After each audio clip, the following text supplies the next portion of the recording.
I've been immersing myself in the world of nutrition and health for quite some time now, and there's no denying that things can get very complicated and often even contradictory. If you spend all of your day listening to every health guru and influencer, you'll end up being just as lost at the end than you were just before you even started. So rather than delve into the realm of the unproven, or even going into the low-level biochemistry, instead I want to cover the fundamental principles that I've seen work personally and that seems to be most scientifically verified. This video is essentially an attempt to make the kind of content that I wish I came across 10 years ago, and it's going to be broken down into different sections based on your own personal preference or your priorities, and they are fitness, weight loss, overall health, and then my own final takeaways and learnings. So starting with fitness from a nutritional perspective, and obviously this is a massive topic in and of itself, but broadly speaking I think it could be broken down into one of two categories, which are bulking and cutting. Bulking is the attempt to increase your overall muscle mass, which usually leads to an overall weight gain via the process called hypertrophy. Cutting on the other hand revolves primarily on the reduction of body fat, and this gives you a very different type of look, where bulking gives you that kind of jacked bodybuilding look and cutting gives you that slim and defined look. I have seen people online giving different advice about how to get one or the other based on your particular workout strategies. So if you're trying to get the jacked bodybuilding look, then it revolves around doing high weights and low reps, whereas if you're trying to get the slim and defined look, then it makes sense to do lower weights and high reps. However, while this might make a small difference, by far the biggest factor which will determine whether you end up cutting or bulking will be whether you have a caloric deficit or a caloric surplus. Ultimately though, the main thing is that as long as you're doing your workouts relatively well, the thing that will actually determine what kind of body shape and physique you'll have at the end of the months or year will actually be your diet. Well, technically there is one other very fundamental aspect to this, and that is sleep, which I've actually made a video very recently going into how sleep works and how to get the most out of your sleep, so feel free to check that out if you're interested. So very briefly, I want to talk about the concept of macronutrients, and these are often referred to in the fitness world as macros. Macros is essentially what your body runs on, and it consists of carbohydrates, fats and proteins. And when it comes to your fitness journey, and the one that's most talked about, and it's also non-negotiable, and that is protein. Which macros you tend to prioritize and to what extent will be one of the main things that determines the kind of results you get, but like I said, protein is probably one of the most important ones, and therefore making sure that you have an adequate supply of protein and intaking it regularly enough is fundamental to your overall fitness results. This is why protein is the macronutrient that comes most in supplement form, but it is worth noting that most of these protein supplement brands focus on either taste or health. Because protein usually doesn't taste as good as carbs or fats, therefore it requires more effort to be willing to actually take in that protein, and that's why some brands really focus all of their efforts and energy into making that particular supplement taste good, whereas others don't want to compromise the health benefits of the protein, and therefore they leave it in a more raw form. I would argue though the most important ingredient, both from an exercise perspective and a nutritional perspective when it comes to fitness, is actually consistency. So if you're trying to get reliably good results, it's much better to be quite good consistently rather than being perfect some of the time and then being subpar the other times, especially when it comes to your own personal choices, both exercise and diet. So before I move on, I just want to address a particular concern that I've often heard coming from women, which is if they end up going to the gym and doing all these exercises and workouts, and then they eat enough food,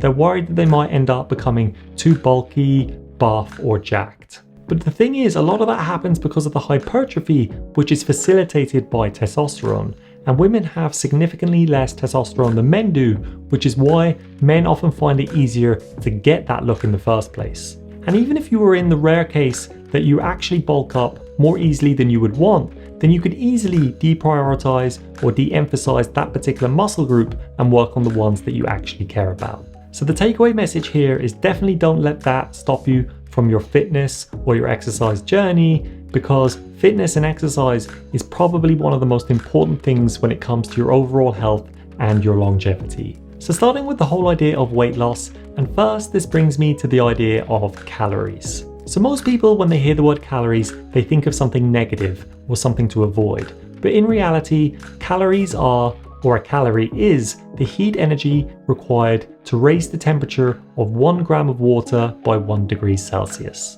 The more time goes on, the more the idea of counting calories and using calories as an overall measurement of your dietary success is actually a bad thing, and the geneticist Giles Yeo has a number of reasons why. Firstly, he says that not all calories are created equally, so if you intake say 100 calories from a sugary drink, it doesn't actually lead to the same results as having 100 calories from a protein-rich source. But not only this, whether or not you actually heat or process those particular foods actually determines the amount of calories that you burn. So for example, a stick of celery, you will actually burn a different amount of calories depending on whether you heat it or even blend it than as you would if you had it raw. So what this means is that looking at the back of a packet of food to see how many calories that it actually contains is almost pointless because the amount of calories that you burn from it is often very different. And this leads me to one of the most important points in all of nutrition when it comes to losing weight, and that is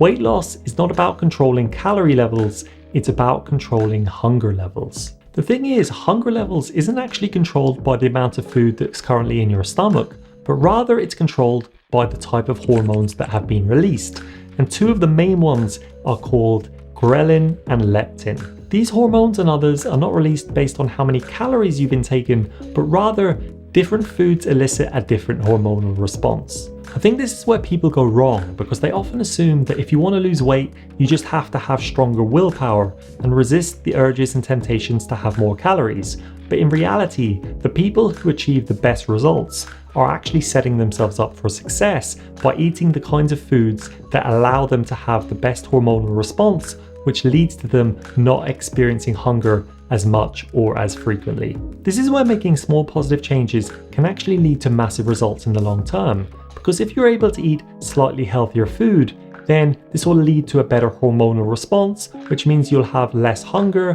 which means you're less likely to eat worse food in the long term, and then this can have the knock-on effect of reducing your stress, your anxieties, and your overall levels of inflammation. This then will lead to better quality sleep, which means that the next day you'll feel more refreshed, and then you're more likely to make better decisions that day. I think this is important to know because hormones can actually affect your ability to sleep, your ability to deal with stress, and your ability to lose weight. So being in control of your hormones and having a healthy bodily state means that you're better off able to make the changes that you want to make. I think there's one more thing to say about this, and that is the difference between hunger and cravings. And when you're coming from a poor diet, you can often confuse one for the other. So you might think that you're hungry, whereas in reality, you're kind of suffering from a withdrawal from actually changing your diet because the foods that you've previously eaten have almost been engineered to make you feel hungry and to elicit that kind of behavioral response. So I think it's helpful to know when you're trying to reduce or remove these particular cravings or break a bad habit, the first week is going to be the hardest. This is when your body feels stressed out or you suffer from withdrawal because you're trying to make a change that you're not used to. But after a week, it gets progressively easier. And then after 21 days, which is often the amount of time that many people cite as being the point at which you can break a habit, things get drastically easier. So now moving on to the section of overall health. And I think the best starting point is the idea of personalized nutrition. As Peter Attia mentions in his book Outlive,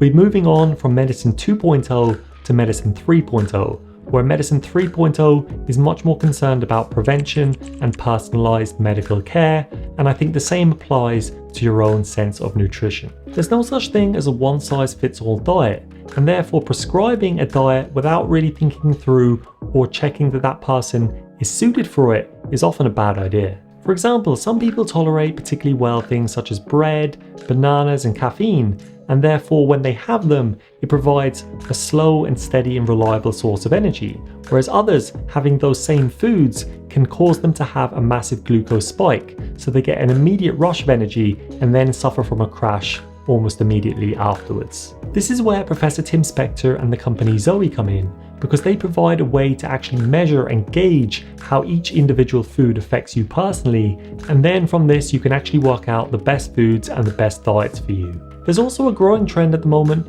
in the world of nutrition, and that is gut health. And as time goes on, we're starting to realize the importance of having a good gut microbiome and how this can affect not only your overall levels of health, but also things such as productivity, concentration, and even longevity. A lot of gut health really comes down to the diversity and abundance of the bacteria that line your inner gut. Just like calories, the word bacteria is often associated with something negative, but in reality, there are both good bacteria and bad bacteria, and the ones that are lining our healthy microbiome are actually symbiotic, which means that if we allow them to absorb some of the nutrients from our food, they in return will generate various hormones, chemicals, and vitamins that make us more healthy overall. So Tim Spector's advice for how to achieve a healthy gut microbiome is to make sure that you intake or eat 30 or more different types of plants.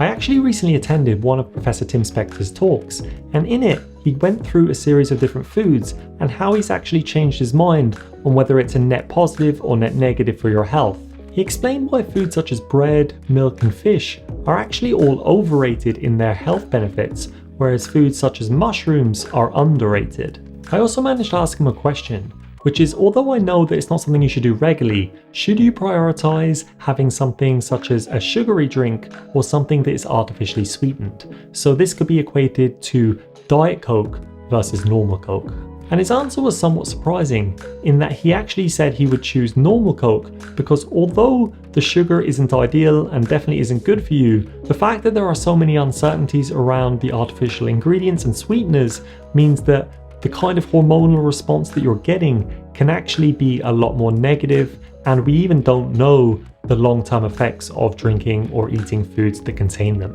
There's also evidence out there to suggest that artificially sweetened foods or drinks, despite having little or no calories, can still lead you to putting on weight. The main reasons are because 1, it can increase your overall cravings for sugary or sweetened foods, because by taking in food that tastes sweet but doesn't actually have the sugar response that you would expect, it means that your body will end up looking for that elsewhere. But the other reason is because these artificial sweeteners seem to actually disrupt your overall gut microbiome, and by doing so, it can lead to a change in your metabolism, which, as you'll see soon, can actually affect and cause lots of long-term health issues. So previously I've made a video on the book Outlive by Dr. Peter Attia, but quickly to summarize, the main thing that will actually cause us to die in the future will be one of 4 conditions, which he refers to as the 4 horsemen, and all of them are actually related to the idea of metabolic dysfunction. So by treating and worrying about that correctly, we can actually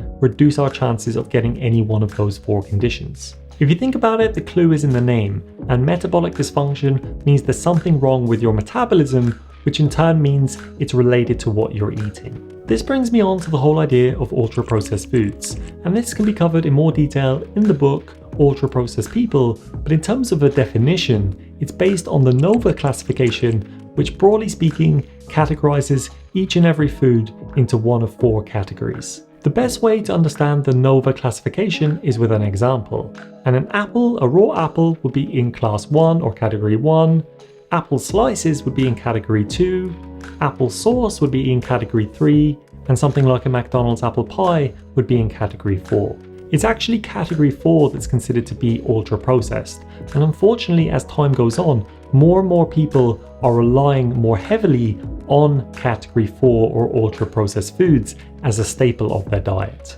Increasingly more people are getting the majority of their calories from category 4 foods, or as some people like to call them, food-like substances, because many products don't actually resemble real food and your body doesn't actually process or digest them like they would a normal food. Roughly speaking, NOVA Category 4 refers to foods that have undergone significant processing to a point where they're no longer recognizable to their original form. Usually the ingredients contain many preservatives, emulsifiers, flavor enhancers, and other additives to augment the food, and usually they are highly packaged and convenient. But at the same time, they have very low nutritional value, and many of them have been linked with obesity and many chronic health issues. So I want to finish this video with a couple of habits that I've personally managed to implement that's had a massive difference on my levels of productivity, energy, health, and even happiness. The The first one is to rely a little less on carbs and a little more on fats and proteins, partly because they give you a more stable release of energy throughout the day, but also from a health perspective because a lot of the most unhealthy foods are carb-based. Since doing this, I no longer get those afternoon carb crashes, which means I can sustain my energy throughout the day, which in turn means I can also get more things done from a productivity perspective. The other habit that I've got into is that whenever I'm eating anything processed, I look at the back of the ingredients to see if I understand each and every one of them, and if I don't, one of two things has to happen. Either I actually research that ingredient so I actually understand what it does, how it works, or I actually put the food down. I know you're probably thinking it's a lot of effort that each time you pick up a food you have to research the ingredients, but the reality is if you do this a few times, you end up seeing the same ingredients time and time again, so you either know to avoid them or you know that they're actually safe and you've done the research to know that these foods are not as bad as others. So that's it for this one. I hope you enjoyed or got something from it. If you did, then feel free to like, subscribe, or leave a comment down below. And you can even let me know if you thought I've missed out on anything fundamental, and I'll try to cover that in any kind of future video. But for now, I'll see you in the next one.